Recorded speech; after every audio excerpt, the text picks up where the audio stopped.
얘 며느라가야. 잠깐만 이리 와볼래? 사실 내가 아무도 모르게 깜짝 선물을 준비했어. 시어머니의 목소리가 거실에 조용히 울렸습니다. 저는 순간 어리둥절한 표정을 지으며 시어머니를 바라보았어요. 깜짝 선물? 신혼여행에서 돌아온 뒤 시댁에 인사를 드리러 온 날이었거든요. 저는 시어머니가 뭔가 특별한 것을 준비하셨다는 말에 호기심이 생겼어요. 시어머니는 안방으로 들어가셨고 저도 어머님을 따라 방으로 향했습니다. 깜짝 선물이요? 그래, 네가 깜짝 놀랄 만한 선물이지. 너무 놀라지 않았으면 좋겠구나. 시어머니는 서랍 쪽으로 가더니 조심스럽게 손을 뻗어 서랍 깊숙한 곳에서 작은 상자를 꺼내셨습니다.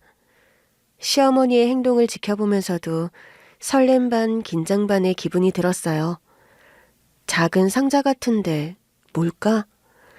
혹시 집안 대대로 물려주는 반지나 목걸이 그런 걸까요? 외국 영화나 드라마를 보면 종종 그런 거 있잖아요. 결혼했을 때 시어머니께서 물려주신 거다. 나도 이제 며느리가 생겼으니 너한테 줄 때가 된 것 같다. 그런 대사와 함께 진주 목걸이나 커다란 보석이 박힌 반지, 그런 걸 며느리에게 주는 시어머니, 목걸이를 직접 채워주고 감동을 받은 며느리의 표정. 영화에서 봤던 그런 장면들이 떠올랐습니다. 그런데 어머님께서 건넨 상자를 받아들었는데 생각보다 너무 가볍더라고요. 무게를 대충 가늠해보니 아무리 생각해도 목걸이나 반지 같은 느낌은 아니었습니다. 어서 열어보거라. 열어보기 전에 크게 숨 한 번 들이쉬고, 응? 나 따라서 해봐. 어머님, 이게 뭔데 그러셔요? 다 이유가 있어서 그런 거야. 얼른 크게 숨 한 번 쉬어봐, 응? 며느라가 네가 너무 놀랄까봐 걱정이 돼서 그래.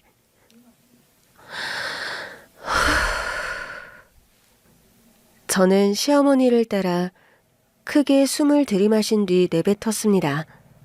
안에 마치 깃털이나 종이가 든 것처럼 정말 가벼운 상자였는데 이렇게까지 말씀하시는 이유가 뭘까 궁금했지만 그냥 어머님의 말씀을 따랐어요.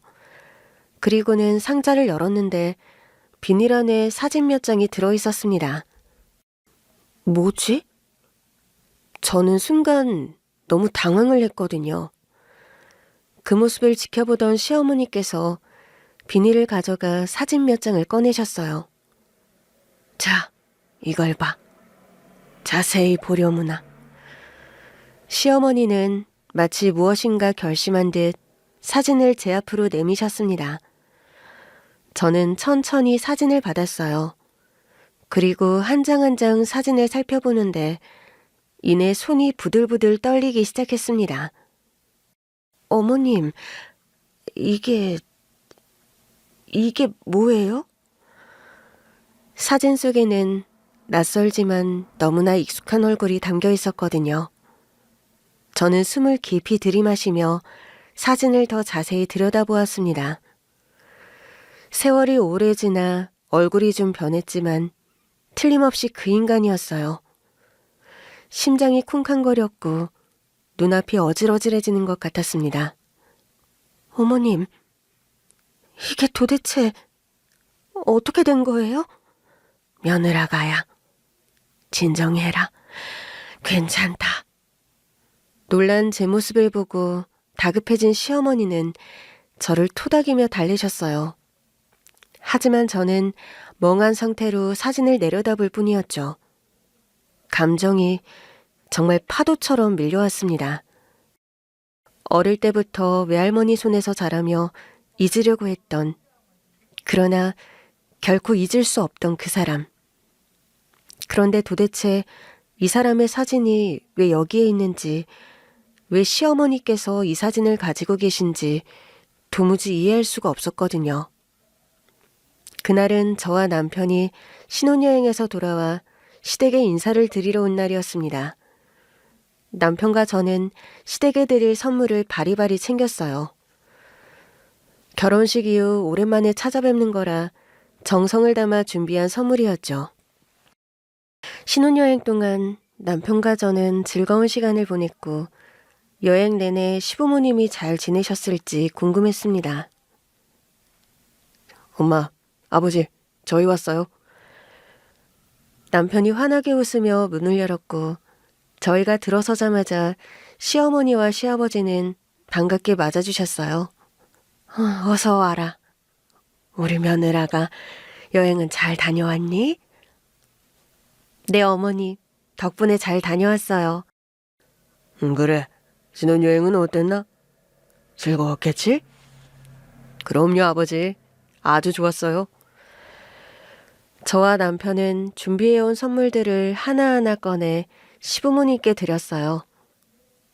어머님, 아버님 드리려고 여행지에서 이것저것 골라왔어요.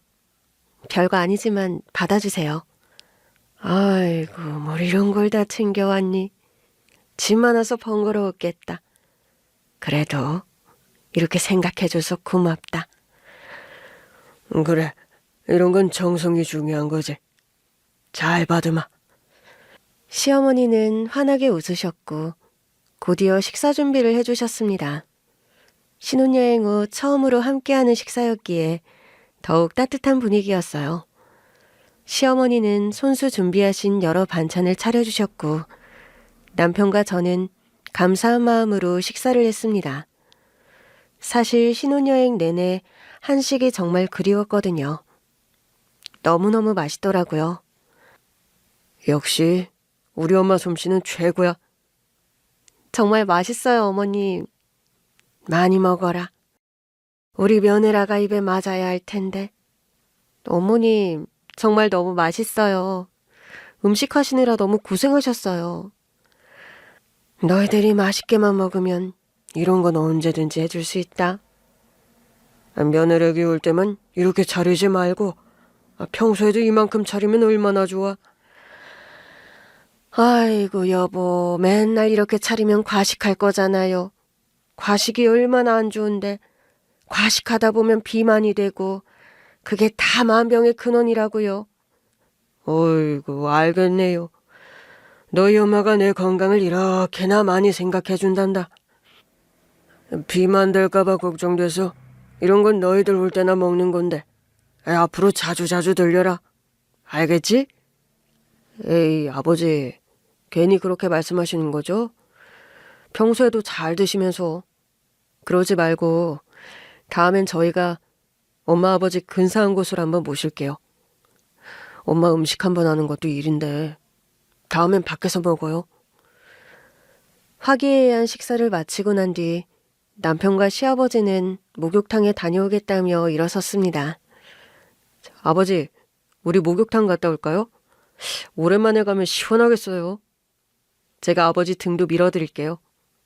그래, 좋지.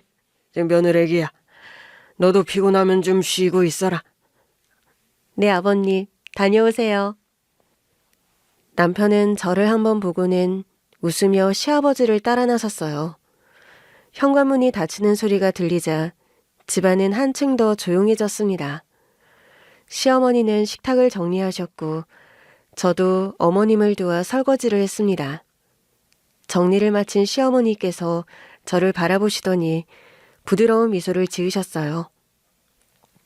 그래, 우리 며느라가 신혼여행은 어땠어? 즐거웠지? 네, 어머님. 너무 좋았어요. 정말 꿈만 같았어요. 시어머니는 정리하던 손을 멈추고 저를 바라보셨어요. 어디로 다녀왔다고 했지? 너희 시아버지가 몰디브로 간다고 했던 것 같은데? 맞아요. 몰디브요. 시어머니는 차를 우려내면서 고개를 끄덕이셨어요. 따뜻한 차향기가 퍼지는 식탁에 앉아 저는 어머님께 신혼여행 이야기를 들려드렸습니다. 처음 공항에 내리자마자 바다 냄새가 확 퍼지는데 정말 기분이 좋았어요. 저희가 묵은 곳은 수상 방갈로였거든요. 방 안에서 바로 바다로 이어지는 작은 데크가 있어서 아침에 일어나서 문을 열면 투명한 바다가 눈앞에 펼쳐졌어요. 그래? 아유, 세상에. 그렇게 아름다웠구나. 시어머니는 제 이야기를 들으며 고개를 끄덕이며 미소를 지으셨어요. 그래, 그렇게 좋은 곳에 다녀왔으니 얼마나 행복했겠니. 우리 때는 제주도가 다였는데 세상 참 좋아졌지. 그래도 신혼여행은 평생 기억에 남는 거라더라. 시어머니는 제 이야기를 들으며 차를 한 모금 마셨어요. 향긋한 향이 주방을 가득 채우던 그때 저는 차를 한 모금 마시며 시어머니를 바라보았습니다. 어머님도 아버님이랑 여행 한번 다녀오시면 좋을 것 같아요. 아이고, 우리야 이제 그런 낭만은 없지. 아니면 저희가 나중에 모시고 가도 되고요. 와서라. 요즘 세상에 시댁 모시고 여행을 하는 며느리가 다 있다니. 왜 없어요, 어머님. 제 주변에도 시댁 식구들이랑 여행 다녀오는 친구들 많은데요? 너무 좋아 보이더라고요. 저도 어머님, 아버님 모시고 여행 가고 싶어요. 그래, 좀 말이라도 고맙다. 아무튼 너희가 즐겁게 다녀왔다니 나도 덩달아 기쁘구나. 남편이 배려 많이 해줘서 더 좋았어요. 제가 바다를 좋아하는 걸 알고 스노클링도 같이 해주고요. 그래, 우리 아들이 며느라가 너를 너무 사랑해서 그런 거지. 시어머니는 흐뭇한 미소를 지으셨고 저는 따뜻한 분위기에 덩달아 행복한 기분이 들었습니다. 그런데 어느 순간 시어머니가 갑자기 눈길을 피하며 조금 망설이는 듯한 표정을 지으셨어요. 저기, 며느라가야. 네, 어머님. 사실 내가 너한테 줄 깜짝 선물을 준비했단다. 저는 차를 한 모금 더 마시며 조용히 시어머니를 바라보았어요. 도대체 어떤 선물을 주시려는 걸까요? 엄마가 죽자 총각 행세하며 장가간 아빠 때문에 외할머니 손에 자란 내가 이를 악물고 공부해 검사가 되어 결혼식을 하게 되는데 깜짝 놀랄 선물이 있어. 라는 시모 말이 궁금한 그때 날 버린 아빠 사진을 보여준 순간 눈물의 복수가 시작되는데 어릴 적 기억은 흐릿하지만 어떤 장면들은 선명하게 남아있습니다. 행복했던 순간들도 있었고 지워버리고 싶은 순간들도 있었지만 특히 그해 겨울 엄마가 병원에 입원했던 그날의 기억은 아직도 생생하네요. 저희 엄마는 따뜻한 손길을 가진 분이었습니다. 어릴 때 저는 엄마 품속에서 잠드는 걸 좋아했거든요. 낮잠을 잘 때도 엄마 품에서 자야만 했고 밤에도 엄마가 제 머리를 쓰다듬어 주지 않으면 잠이 오지 않았어요. 엄마는 그런 저를 품에 꼭 안아주며 머리칼을 천천히 쓸어내리곤 했습니다. 우리 지은이 오늘은 무슨 꿈을 꿀까? 예쁜 꽃이 가득한 꿈을 꾸면 좋겠다. 엄마랑 같이 꽃밭에서 놀면 좋겠어. 엄마는 미소를 지으며 저를 꼭 안아주었습니다. 그 품이 얼마나 따뜻하고 포근했던지 저는 엄마의 체온을 느끼며 잠들곤 했어요. 하지만 그 행복한 시간은 오래가지 못했어요. 제가 6살이 되던 해 엄마는 자주 아프셨고 점점 힘이 없어 보였거든요. 처음엔 감기인 줄 알았어요. 하지만 그 감기는 몇 달이 지나도 나아지지 않았고 엄마는 점점 더 야위어 갔습니다. 어느 날 밤 부엌에서 아빠와 엄마가 나누던 대화를 저는 문틈으로 듣게 되었어요. 병원에 가야 할 것 같아. 요즘 너무 피곤하고 뭘 먹을 수가 없네. 요즘 바빠서 같이 병원에 가긴 힘들겠어. 당신 혼자 다녀올 수 있겠어? 나 혼자 가면 그건 괜찮은데, 여보, 혹시라도 뭐 이상 있다고 하면 어떡해? 검사 받고 결과 나올 때 같이 가는 걸로 하지 뭐. 안 좋게 나올까봐, 나쁜 결과가 나올까봐 무서워. 별거 아닐 거야. 너무 걱정하지 말고. 엄마의 목소리는 떨리고 있었고 어린 제가 다 이해하기는 어려웠지만 가슴이 철렁 내려앉는 기분이었습니다. 나쁜 결과라는 말이 무서웠거든요. 그때까지 저는 엄마가 영원히 제 곁에 있을 줄 알았습니다. 엄마는 검사를 받았고 2주가 지나 검사 결과가 나온 뒤 바로 병원에 입원하게 되었습니다. 엄마가 없는 집은 너무나도 조용했어요. 평소에는 엄마가 저녁상을 차리고 저를 씻기고 책을 읽어주셨지만 이제 집에는 아빠와 저뿐이었거든요. 처음에는 얼마 동안 아빠는 나름대로 저를 돌보려고 노력했습니다. 회사 끝나고 아빠와 함께 엄마가 입원해 있는 병원에 가기도 했고요. 하지만 아빠는 회사 일이 바쁘다며 점점 늦게 들어오기 시작했습니다. 아빠는 제 유치원 등하원을 도와주고 아빠가 집에 올 때까지 저를 돌봐줄 육아도우미를 고용했어요. 거의 하루의 대부분을 육아도우미 아줌마와 함께 지내며 아빠가 올 때까지 집에서 기다리는 일이 많아졌습니다. 아빠, 엄마 언제 와? 곧 나아지실 거야. 조금만 기다리자. 하지만 엄마의 상태는 나아지지 않았습니다. 오히려 병원에서 치료를 받으며 점점 더 야위어가고 있었죠. 그러던 어느 날 시골에 살던 외할머니가 집으로 찾아오셨어요. 병원에 있는 엄마와 통화를 한 것 같았습니다. 엄마는 한동안 아빠가 병원에 자주 오고 저를 잘 돌보고 있다고 생각을 했는데 아빠의 병원 방문이 뜸해지자 외할머니께 연락을 드렸던 거였죠. 아이고, 이게 무슨 일이냐. 우리 딸이 저렇게 아픈데 우리 강아지는 누가 돌보나. 저는 외할머니를 보자마자 꼭 끌어안았어요. 외할머니는 저를 꼭 안아주시며 등을 토닥여 주셨어요. 그리고 외할머니가 집에 오시자 육아도우미 아줌마는 더 이상 우리 집에 오지 않았습니다. 아유, 우리 강아지 힘들었지? 할미가 왔으니 이제 괜찮아. 외할머니는 짐을 풀자마자 주방에서 반찬을 만들기 시작하셨어요. 따뜻한 국을 끓여주시고 손수 반찬을 만들어주셨죠.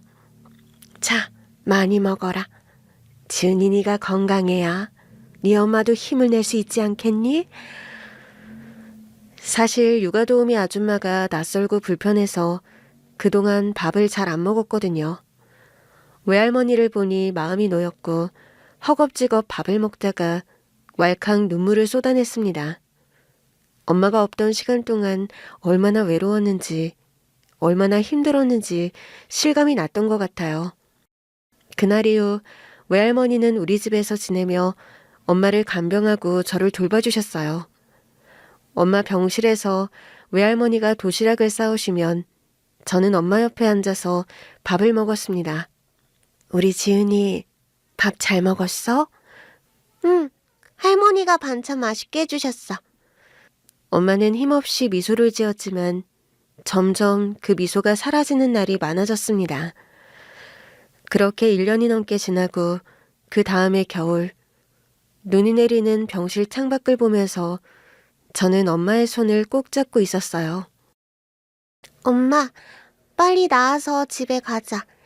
같이 크리스마스 트리도 만들고 엄마가 좋아하는 케이크도 먹고. 엄마는 아무 말도 없이 제 손을 꼭 잡고 있다가 작은 목소리로 말했습니다. 지은아, 엄마가 항상 지은이 사랑하는 거 알지? 응, 난 알아. 나도 엄마 사랑해. 그때는 그 말이 무슨 뜻인지 몰랐습니다.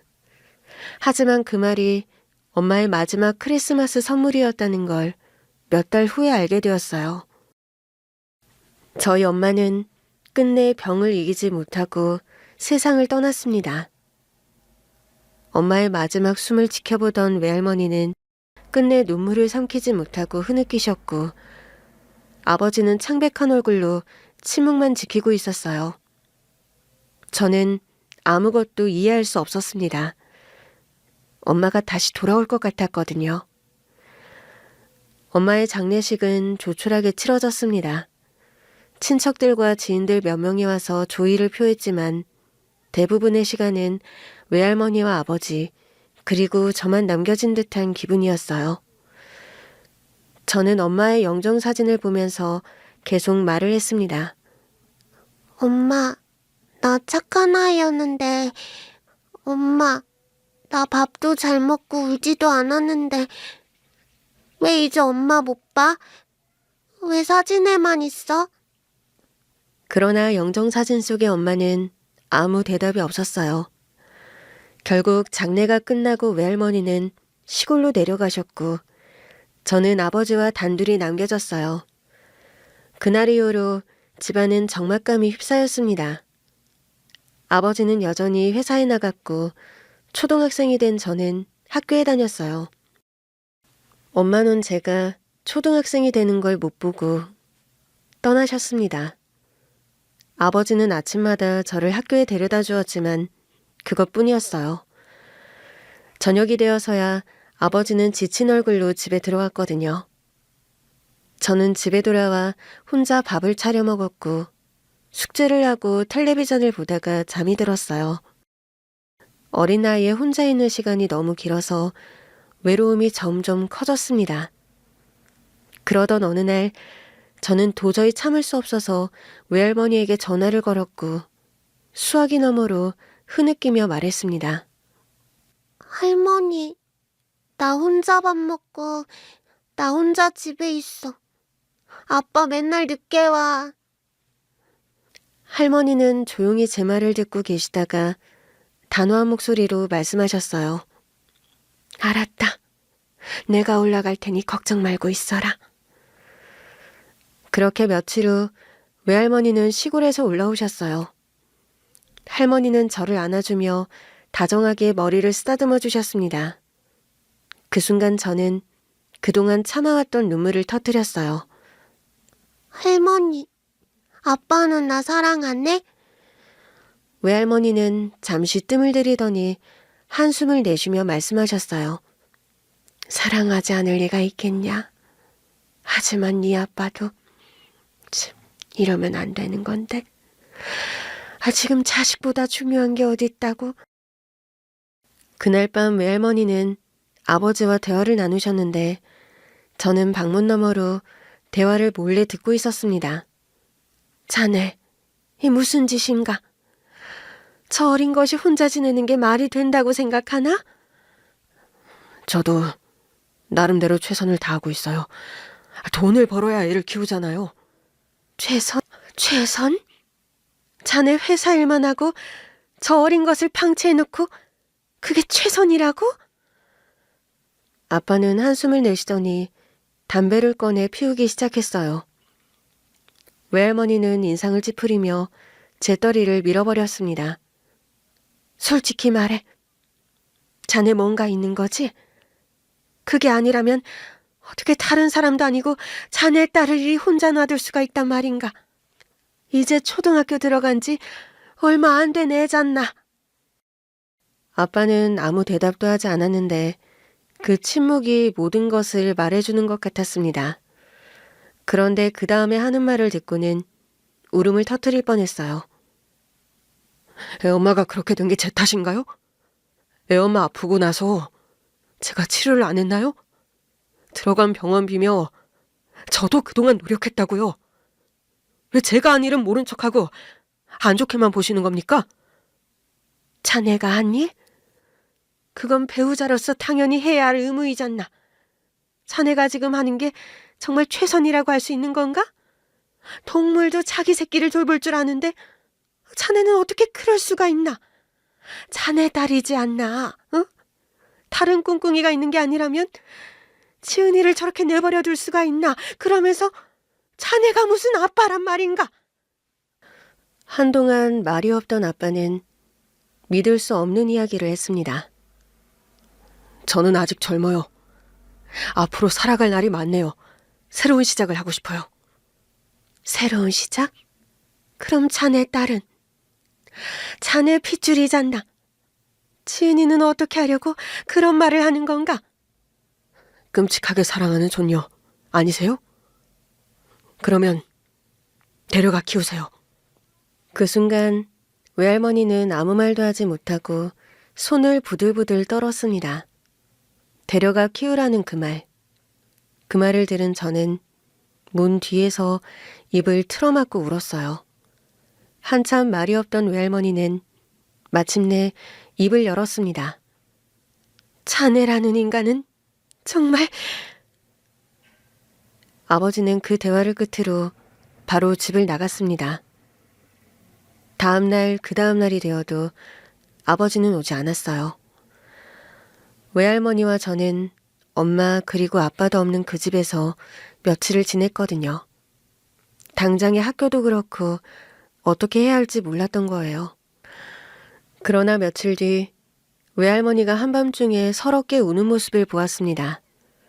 무슨 이유인지 몰랐지만 저는 할머니가 우는 게 너무 슬퍼서 할머니를 끌어안았어요. 할머니, 울지 마. 할머니 울지 마세요. 할머니 울면 지은이도 슬퍼. 아휴, 불쌍한 것. 이 불쌍한 것. 너도 불쌍하고 저런 인간을 남편이라고 생각한 내 딸도 불쌍하고. 아유, 어떡해. 그럴 수가. 그날 밤 할머니가 서럽게 울던 이유를 아주 나중에야 들을 수 있었습니다. 할머니는 그때 이웃집 아주머니와 이야기를 나눴다고 했어요. 엄마가 아파서 병원에 입원해 있는 동안 낮 시간에 제가 학교에 간 사이에 모르는 여자가 우리 집에 들어가는 걸 봤다고요. 처음에는 우리 엄마인가 했지만 자세히 보니 아니더래요. 어떻게 그럴 수가 있을까요? 엄마가 힘겹게 병마와 싸우고 있던 그때 아빠는 이중 생활을 하고 있었던 거였어요. 투병 기간이 1년 넘게 길어지긴 했지만 그건 정말 아니었습니다. 엄마가 돌아가시기도 전에 총각 행세를 하며 다른 여자를 만나고 있었던 거예요. 곰곰 생각해보니 가끔 할머니와 함께 병원에서 자고 온 다음 날 집안에 있는 물건들이 말끔하게 정리되었던 기억이 납니다. 밖에서 다른 여자를 만났다는 것도 충격인데 집까지 데려왔다니 정말 아빠라는 사람은 제정신이 아닌 것 같았습니다. 아마 외할머니가 그 사실을 들은 뒤였던 것 같아요. 외할머니는 제 짐을 다 챙긴 뒤 저를 데리고 시골로 내려갔습니다. 저는 집을 떠나기 전 아버지를 혹시 볼 수 있지 않을까 해서 끝까지 기다렸지만 아버지는 모습을 나타내지 않았습니다. 그러니까 할머니와 다툰 뒤 집을 나간 아빠. 그게 제가 아버지라는 인간을 마지막으로 본 순간이었습니다.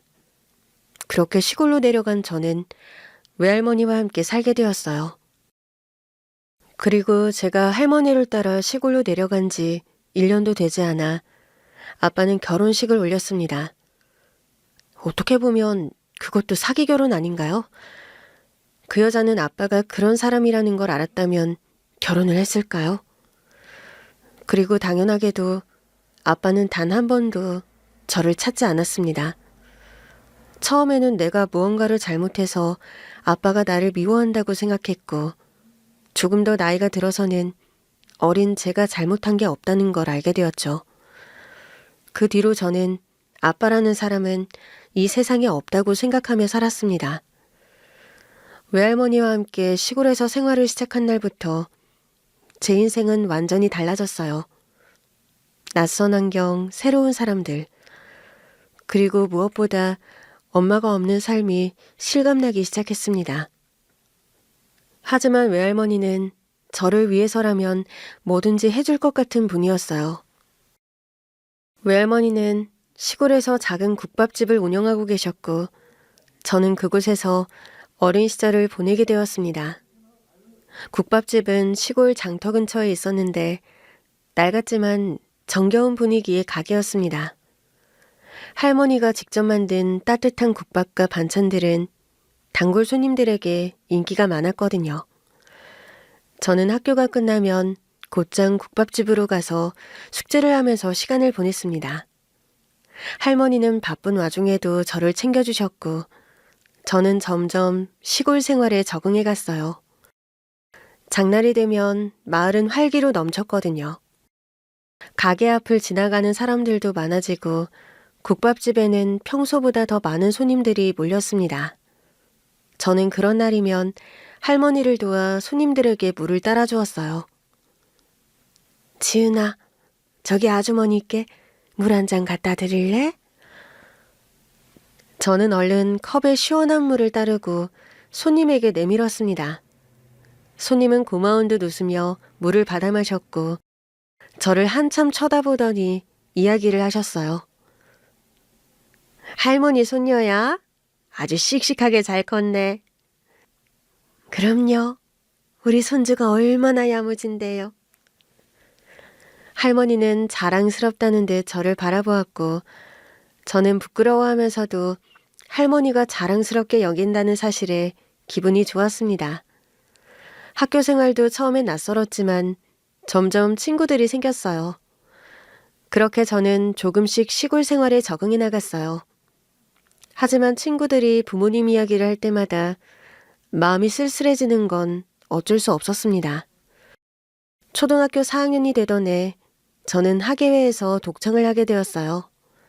선생님께서 제 목소리가 곱다며 독창을 하라고 말씀하셨는데 처음에는 자신이 없었습니다.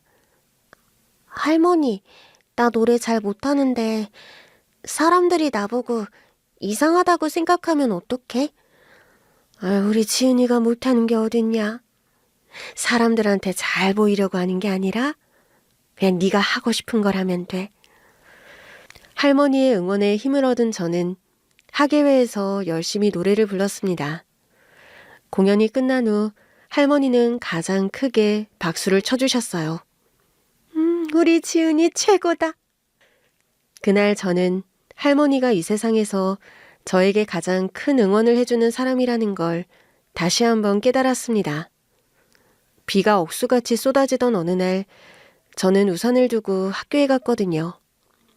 아침까지만 해도 비가 오지 않았는데 수업이 끝날 쯤 창밖을 보니 하늘이 잔뜩 흐려져 있었어요.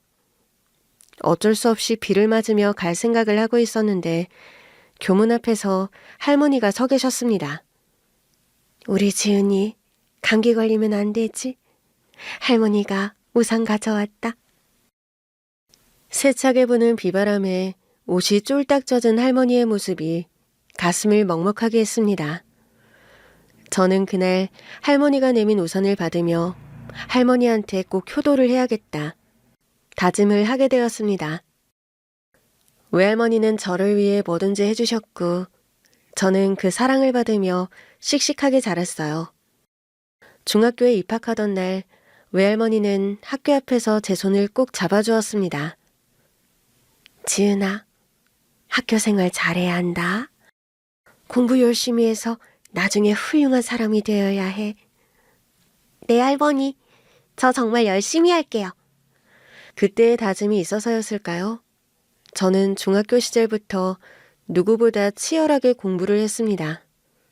시골 학교라 경쟁이 덜했지만 저는 스스로를 더 몰아붙였어요. 매일 새벽같이 일어나 단어장을 외웠고 밤늦게까지 수학 문제를 풀었거든요. 친구들은 주말마다 놀러 다녔지만 저는 외할머니가 운영하는 작은 식당 한쪽에서 교과서를 펼쳤습니다. 지은아, 너무 공부만 하면 머리가 아플 텐데 좀 쉬면서 해라. 할머니, 저 꼭 전교 1등 해야 해요. 그래야 나중에 좋은 대학에 갈 수 있어요. 우리 지은이는 참 기특하기도 하지. 그래도 건강이 제일이니 너무 무리는 하지 말아라. 중학교 3년 내내 전교 1등을 놓친 적이 없었고 마을에서는 어느새 제가 유명해졌습니다. 선생님들은 저에게 더 넓은 세상에서 공부해야 한다고 했거든요. 고등학교 진학을 앞두고 담임 선생님은 저에게 특목고 진학을 추천했습니다. 네 성적이면 특목고에 갈 수 있어. 서울에 있는 명문고등학교로 가는 게 어떨까? 서울에 있는 학교요? 그럼 어디서 지내야 해요? 기숙사가 있는 학교들이 있지.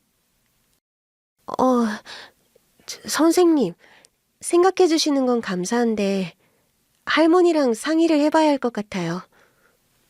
공부를 잘하는 아이들만 들어갈 수 있는 특목고.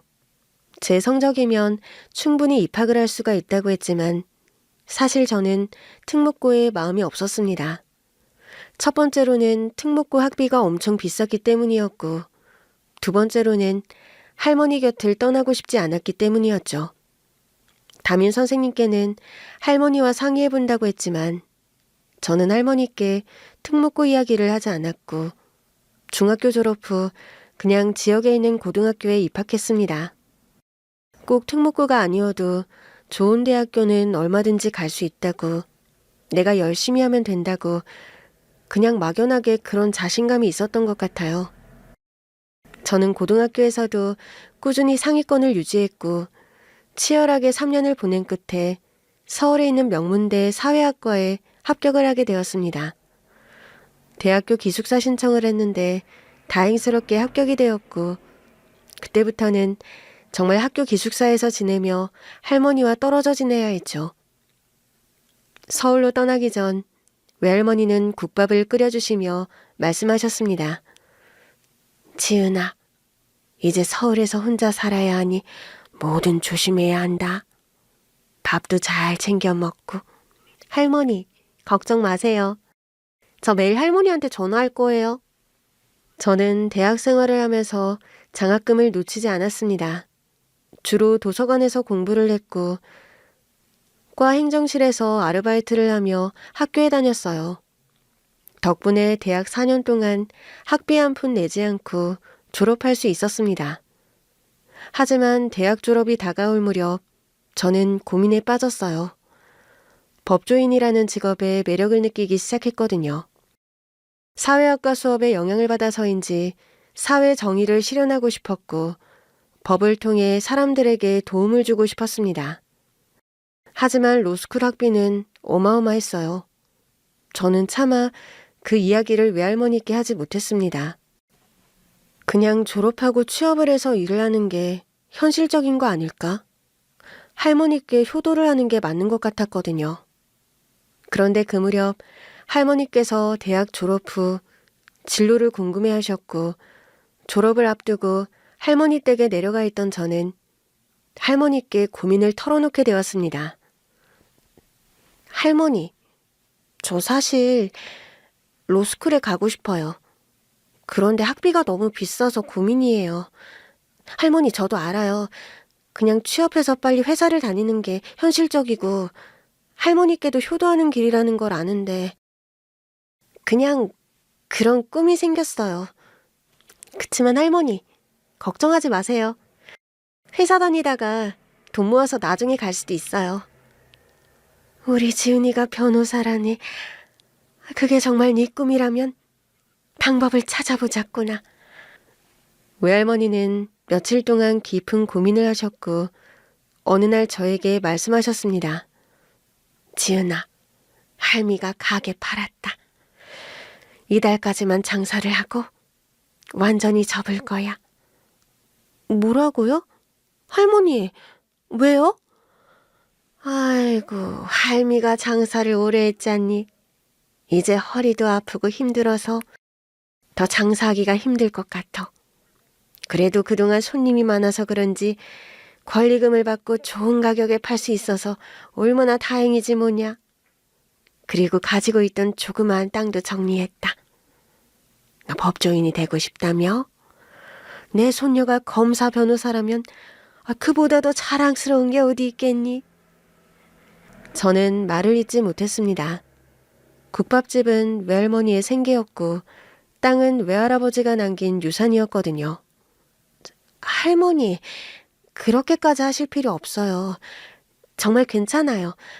제가 지금 아니어도 나중에 돈 벌어서 할 수 있다고 말씀드렸잖아요. 지은아, 평생 후회하지 않을 선택을 해라. 나는 네가 원하는 길을 가길 바란다. 그거면 돼. 지은이는 아무 걱정하지 말고 공부하면 된다. 응? 아이고, 똑똑한 내 새끼. 아유, 어쩜 이리 잘 자랐을꼬. 저는 할머니의 도움으로 로스쿨에 진학을 했고 매 순간 감사하는 마음으로 공부를 했습니다.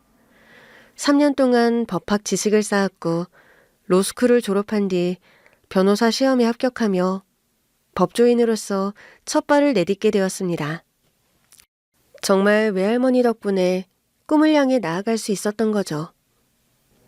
사실 로스쿨에 다니며 검사가 되겠다는 마음을 먹었지만 곧바로 검사 임용시험을 볼 수는 없었습니다. 생활비가 필요했기 때문이었어요. 그래서 서울에 있는 중견 로펌에 취직을 했고 변호사로 일하기 시작했습니다. 처음에는 작은 사건들을 맡으며 서류 정리를 하는 일이 많았지만 시간이 지나면서 점차 중요한 사건들을 맡게 되었어요. 변호사 생활은 치열했지만 저는 한 달에 한 번씩 시골에 있는 할머니께 내려갔습니다. 아무리 바빠도 할머니와의 시간을 꼭 챙기고 싶었거든요. 아이고, 우리 지은이 왔어. 이렇게 바쁜데도 어쩌자고 여기까지 내려왔어. 할머니, 아무리 바빠도 제가 어떻게 할머니를 안 보고 살겠어요. 요즘 식사는 잘 챙겨 드시죠? 아유, 그럼. 동네 할매들이랑 밥도 같이 먹고 장도 같이 보러 가고 그래. 너 서울에서 힘들게 돈 벌어서 보내주는 거 아껴 써야지. 이 할미한테 너무 많이 쓰지 말고 너 하고 싶은 거 해야지. 평생 공부에만 매달린 우리 손녀도 이제 누리고 살아야지. 응? 할머니가 건강하게 지내시는 게 제일 중요해요. 저는 할머니가 편히 지내시길 바라는 마음에 생활비를 꾸준히 보내드렸습니다. 제가 번 돈의 절반 이상을 할머니께 보내드렸고 남은 돈은 제 생활비와 검사 시험을 준비하는 데 사용했습니다. 변호사 일을 하면서도 제 마음속에는 항상 검사라는 꿈이 자리 잡고 있었거든요. 법을 통해 사람들을 돕는 것도 중요했지만 직접 정의를 실현하는 사람이 되고 싶었습니다. 그래서 변호사 일을 하면서도 틈틈이 검사 임용시험을 준비했고 몇 년 후 검사 임용시험에 합격해 연수과정을 마친 뒤 검찰청에 배치가 되었습니다. 정식 검사가 된 이후 저는 가장 먼저 할머니께 전화를 걸었어요. 할머니, 저 합격했어요. 저 검사 됐어요. 뭐라고? 우리 지은이가? 아유, 정말이야. 아유, 우리 손녀 기특해라. 검사님, 아유, 우리 검사님, 검사된 거 축하해요. 할머니는 기쁘게 말씀을 하셨지만 전화기 너머에서 울먹이는 게 느껴졌고 그 순간 가슴이 뜨거워졌습니다. 할머니가 아니었다면 검사가 될 수 없었을 테니까요. 하지만 기쁨도 잠시 제가 검사가 된 지 얼마 지나지 않아 할머니의 건강이 급격히 나빠지기 시작했습니다. 어느 날 할머니께 전화를 드렸는데 할머니의 목소리가 예전과 달리 힘이 없었어요. 지은아, 내가 요즘 자꾸 밥맛이 없어지고 몸이 자꾸 쑤시네. 병원에 가셨어요? 꼭 검진 받으셔야 해요. 제가 내려갈게요, 할머니. 저는 주말에 곧장 시골로 내려갔습니다. 할머니를 병원에 모시고 가서 검사를 받았는데 결과는 좋지 않았어요. 할머니는 노안으로 인해 여러 가지 합병증이 진행 중이었고 체력이 많이 떨어져 있었거든요. 할머니를 서울 집으로 모시려고 했지만 할머니는 고향을 떠나고 싶어 하지 않으셨고 저는 간병인을 고용해서 할머니를 보살펴드렸습니다. 하지만 아무리 노력해도 시간의 흐름을 막을 수는 없었어요. 지은아, 나 이제 힘들다. 그래도 너가 이렇게 잘 돼서 나는 참 기쁘다. 할머니, 그런 말씀하지 마세요. 전 할머니랑 오래오래 같이 있어야 해요. 이제 됐다. 나 우리 지은이가 이렇게 잘 된 것만으로도 충분히 행복해. 그래도 이 할미가 지은이 시집 가는 건 보고 가야 하는데. 미안하다, 지은아. 할머니, 그런 말씀 마세요. 떠나시면 안 돼요. 며칠 뒤 할머니는 조용히 눈을 감으셨습니다. 저는 할머니의 마지막 모습을 보며 소리 없이 눈물을 흘렸어요. 그렇게 저를 키워주신 할머니가 떠나셨고 저는 혼자가 되었습니다. 하지만 스스로에게 약속을 했습니다. 저를 키워주신 할머니께 부끄럽지 않은 사람이 되겠다고요. 할머니를 떠나보낸 뒤 저는 모든 걸 일에 쏟아부었습니다. 검찰청에서 일하며 하루하루가 바쁘게 지나갔고 어느새 혼자 살아가는 삶이 익숙해져 있었어요. 저는 개인적인 감정을 깊이 신경 쓰지 않으며 하루 종일 사건 기록을 살펴보고 범죄자들을 기소하는 일에 집중했습니다. 퇴근을 해서 집에 돌아와도 소파에 몸을 던지고 금세 잠들어 버리기 일쑤였죠. 연애는커녕 제대로 된 여유조차 없는 삶이었어요. 그런데 그런 제게 예상치 못한 인연이 찾아왔습니다. 남편과의 첫 만남은 법조계 지인의 소개로 이루어졌어요. 처음엔 소개팅이라는 자리 자체가 어색했습니다. 저는 연애에 관심이 많지 않았고 누군가를 만난다는 게 부담스럽기도 했거든요. 하지만 상대가 괜찮은 사람이라는 이야기를 들었고 거절하기도 애매해서 그냥 한 번만 만나보기로 했는데 소개팅 장소는 한적한 카페였습니다. 그곳에서 처음 마주한 남자는 부드러운 인상에 차분한 분위기를 가진 사람이었어요. 그는 법조계에 종사하는 사람은 아니었고 대기업에서 해외 사업을 담당하는 기획팀장이었죠. 처음엔 가벼운 인사와 덕담이 오갔습니다. 검사님이라고 해서 엄청 강한 인상을 가진 분일 줄 알았어요. 그런데 직접 만나보니 따뜻한 느낌이네요. 강한 인상을 가진 사람이면 안 나오려고 하셨나요? 아니요.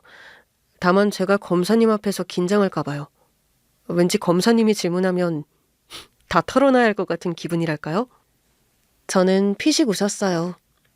그렇게 어색한 분위기가 풀리면서 이야기를 나누기 시작했습니다. 남편은 해외 출장이 잦아 다양한 나라를 다녔고 여러 문화를 접한 이야기를 해주었는데 저는 평소 해외여행을 자주 다니지 못했기 때문에 그의 이야기가 신선하고 흥미롭게 느껴졌습니다. 저도 검사로서의 생활을 이야기했어요.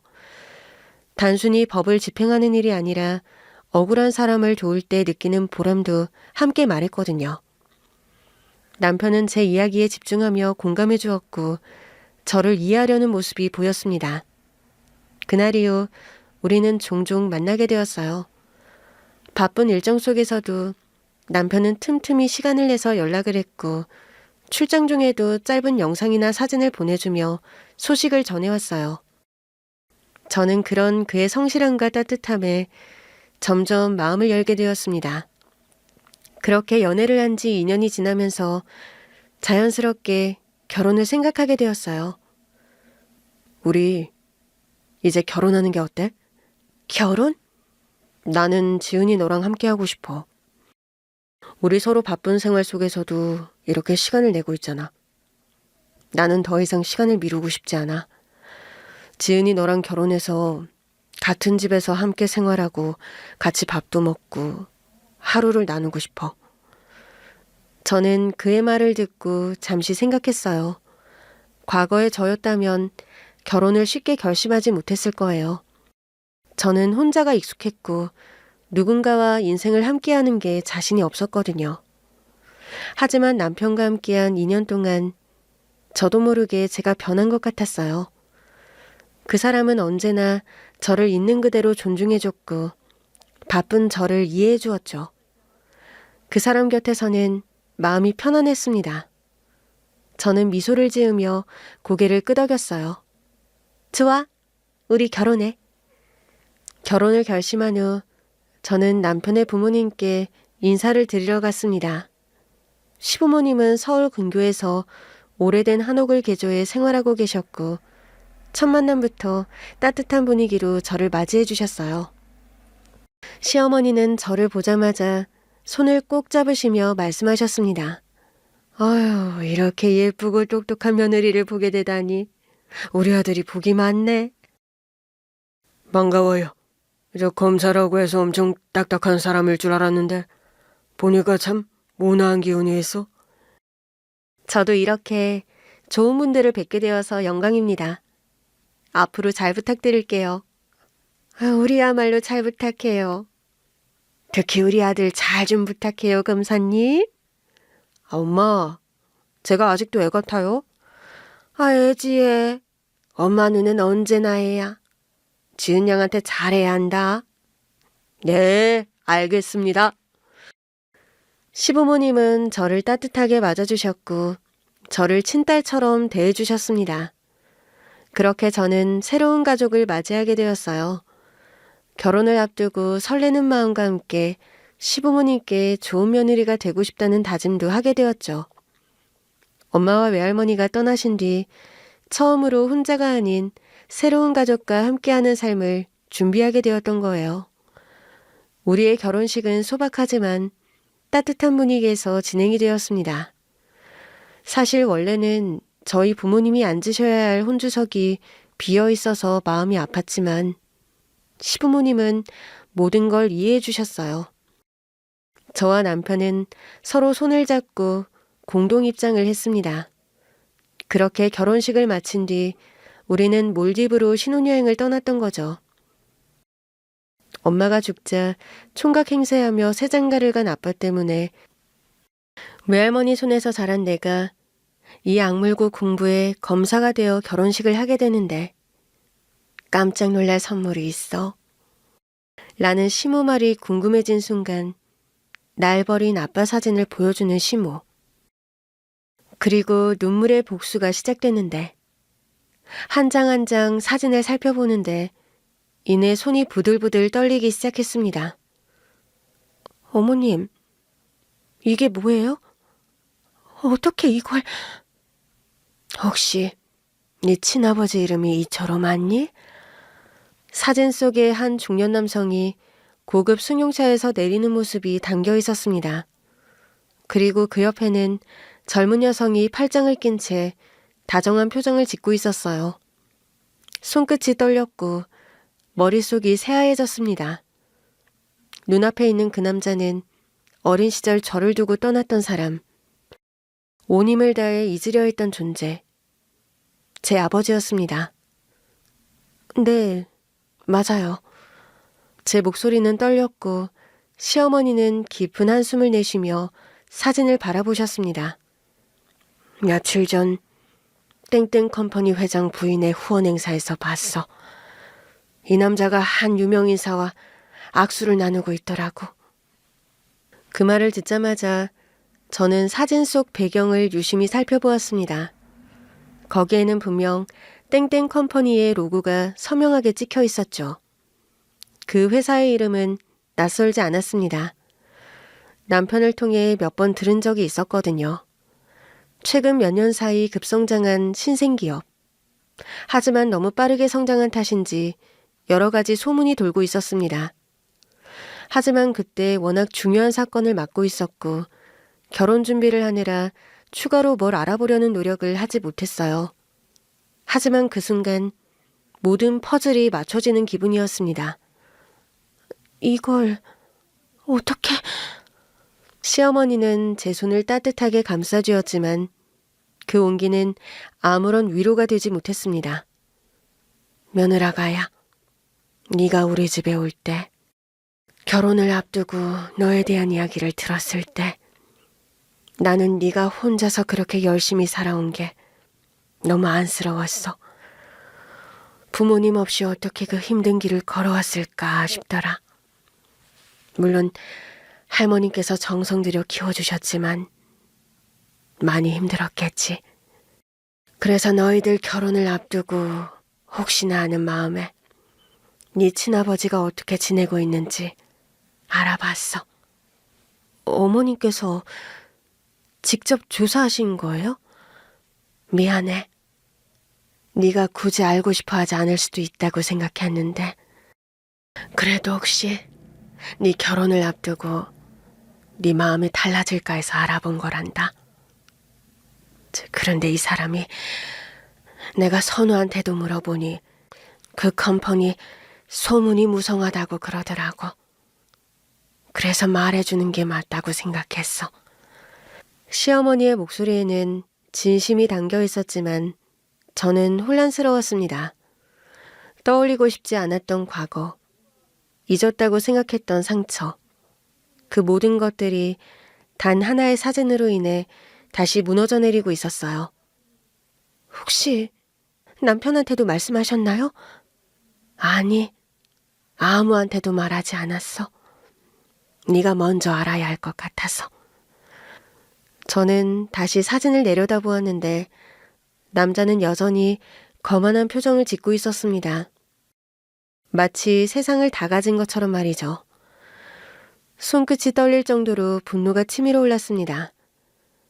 과거의 아픈 엄마를 배신하고 혼자 남은 저를 버리고 떠난 그 남자는 이제 회사를 운영하며 화려한 삶을 살고 있었습니다.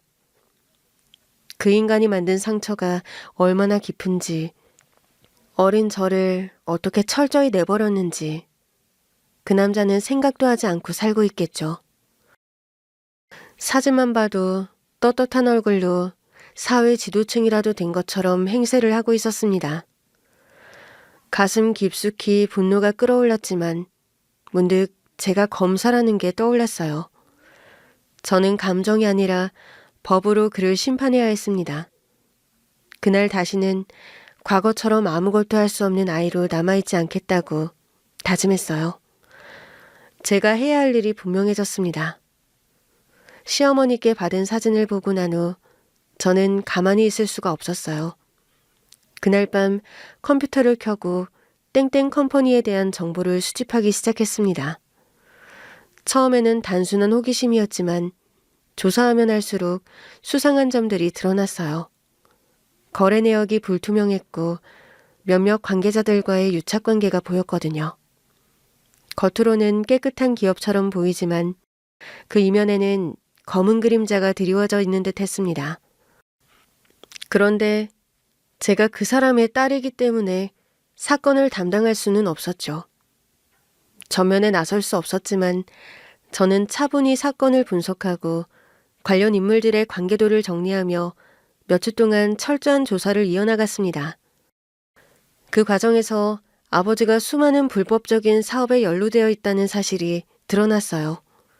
부동산 투기를 이용한 자금 세탁, 뒷거래, 직원들에게 임금을 체불하며 회사 돈을 빼돌린 정황까지. 겉으로는 성공한 기업가처럼 보이지만 실상은 온갖 비리를 저지르고 있었습니다. 결국 저는 확실한 증거를 확보해서 선배 검사에게 넘겼습니다. 그리고 마침내 아버지에게 체포영장이 발부되었습니다. 체포 소식이 들려온 날 저는 한참 동안 창밖을 바라보았어요. 저를 두고 떠난 아버지, 그 사람을 그리워하며 울었던 어린 시절의 저. 하지만 이제는 달랐습니다. 그 사람은 더 이상 저에게 가족이 아니었어요. 재판이 열린 날 저는 방청석에서 재판을 지켜보았습니다. 피고인석에 앉아있는 사람은 제 아버지였어요. 그는 고개를 푹 숙인 채 한마디도 하지 않았습니다. 피고인은 마지막으로 할 말이 있습니까? 그때서야 아버지는 고개를 들었고 방청석을 쭉 둘러보았는데 저와 눈이 마주쳤습니다. 하지만 그 눈빛에는 후회도 반성도 없었습니다. 저는 미동도 없이 그를 바라보며 속으로 되뇌었어요. 당신은 아무것도 할 수 없는 어린 나를 버렸죠. 하지만 이제 나는 당신을 심판하는 일에 앞장섰고 정의가 실현되는 걸 보게 되었네요. 재판이 끝난 후 저는 외할머니의 납골당을 찾았습니다. 꽃을 내려놓았고 조용히 두 손을 모았어요. 할머니, 다 지켜보셨죠? 할머니 덕분에 검사가 됐고, 검사로서 옳은 일을 했어요. 할머니, 이제 편히 쉬세요. 바람이 불어왔고, 저는 눈을 감았습니다. 제 마음 깊숙한 곳에 남아있던 미련과 상처도 함께 날아가는 듯 했어요. 그리고 저는 다시 검사의 길을 걸어가기 위해 조용히 돌아섰습니다. 돌이켜보니 시어머니 덕분에 인생에서 지우고 살았던 아버지의 존재를 알게 되었고, 그로 인해 수사를 시작할 수 있었던 것 같아요. 결국 법의 심판을 받게 만들었고, 저는 비로소 과거의 상처를 정리할 수 있었습니다. 모든 일이 끝난 후 시부모님은 저를 더욱 따뜻하게 감싸주셨고, 저는 시댁과 화목하게 지내며 검사로서의 삶을 계속하고 있습니다.